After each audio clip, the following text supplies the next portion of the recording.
Then again, in the previous slide, we talked about different statutes governing different intellectual property rights. For patent, you have Patent Act. Protection period is 20 years.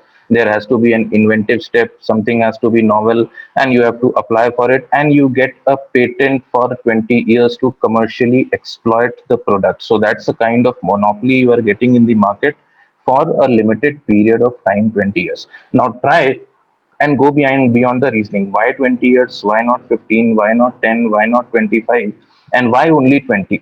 Suppose someone has invested a lot of labor, lot of intellectual manpower, lot of money, lot of time in coming up with certain medicine, certain drug, certain other invention which is there for the betterment of everyone. So obviously, when this person has, this enterprise has invested so much of resources in coming up with a certain invention, and just imagine that somebody else just reverse engineers it and comes up with a duplicate product and starts selling it. So what is R&D all about? So all the R&D departments of all your business houses will be completely shut down. So people who are really investing their time and energy, and coming up with certain inventions, should they not be allowed to exploit the market? So they should definitely be. Now the question is that if at all they are allowed to exploit the market, and this exploitation of the market, exploitation of the consumers, basically exploitation of monopoly, continues for an indefinite period of time, so what will really happen?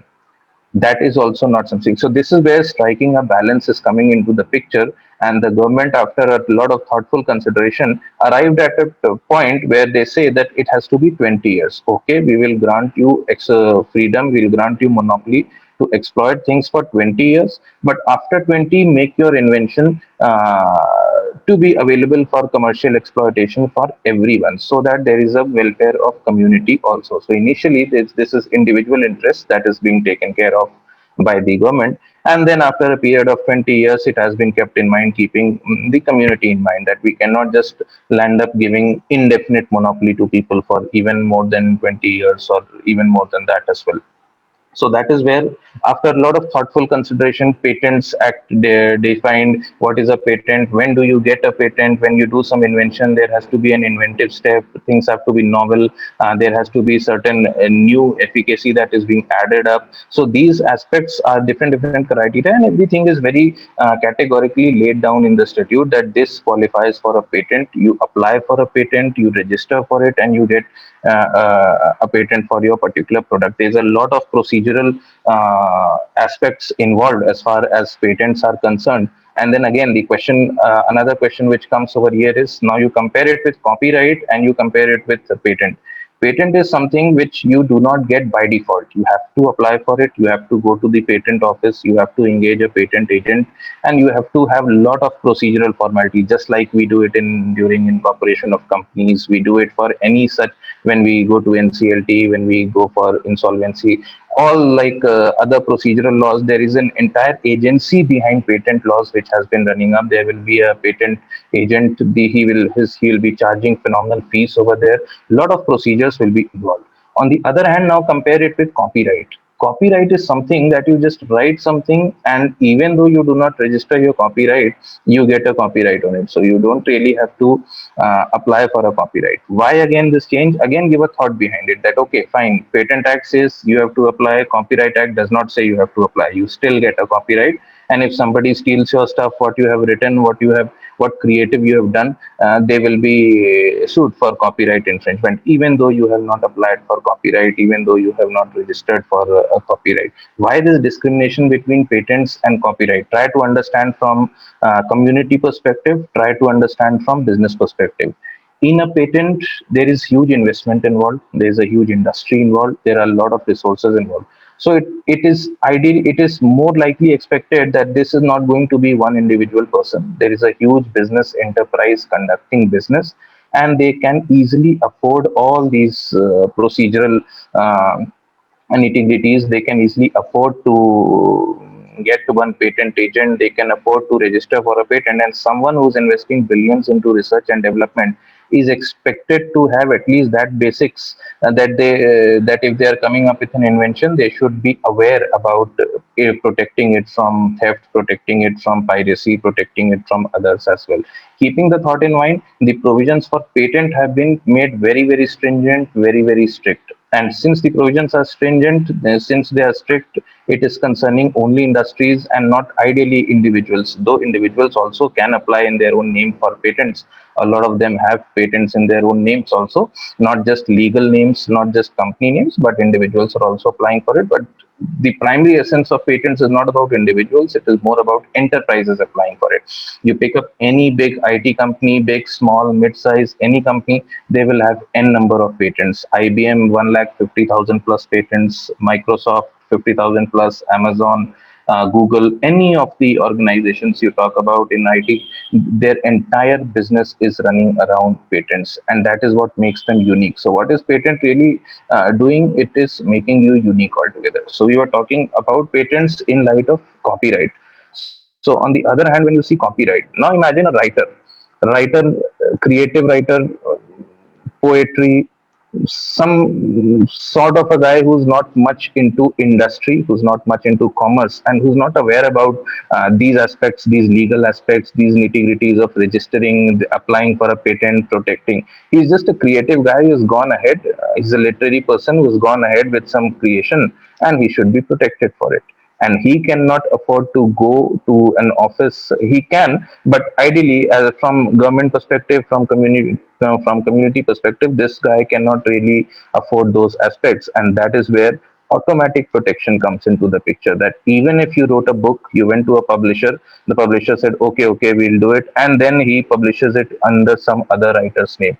So somewhere, if you are able to prove theft, if you are able to prove that this creative genius, this written work, this literary work was your own original creation, that even though you do not have any documents to support it, you can actually sue the person for copyright infringement of the subject matter for which you have written. So that is one thin line of difference between copyright and patent, wherein patent is more about industries. It's the strictest form of intellectual property right. I'm not comparing every intellectual property right has their own merits and demerits, but if you just see from a general perspective, then patents would be the strictest form of intellectual property. They guarantee the strictest protection. They have the strictest penalties, provisions, procedures involved, whereas copyright would be a little relaxed one. And trademark will be something in between, wherein trademark is not about a battle which is just going on and on and on. Trademark is more about what trade you are doing and what identity do you have. So when we are talking about trademarks,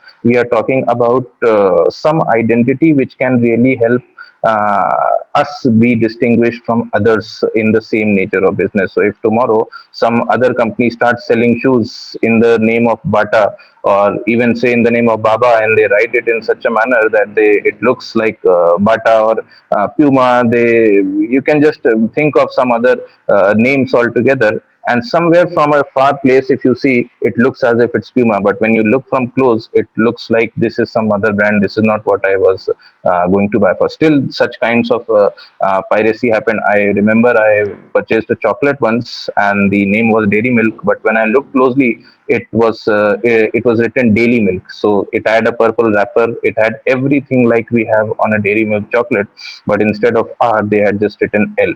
So even though the spellings are different, but visual interpretation, if you look at it, comes to be that of dairy milk. So how can dairy milk really be protected from such kind of piracy going on in the market, where people use its theme, purple color theme, Amitabh Bachchan photo, kuch meetha ho jaye tagline, all these things? How can someone really protect? That is where your trademarks will come into the picture, where if you have made your own identity, that identity, when we are talking about identity of a product is basically a brand. So it's about protecting your own brand name through a logo, through a theme, through a tagline. It could be anything, and that is where your trademark protection comes into the picture.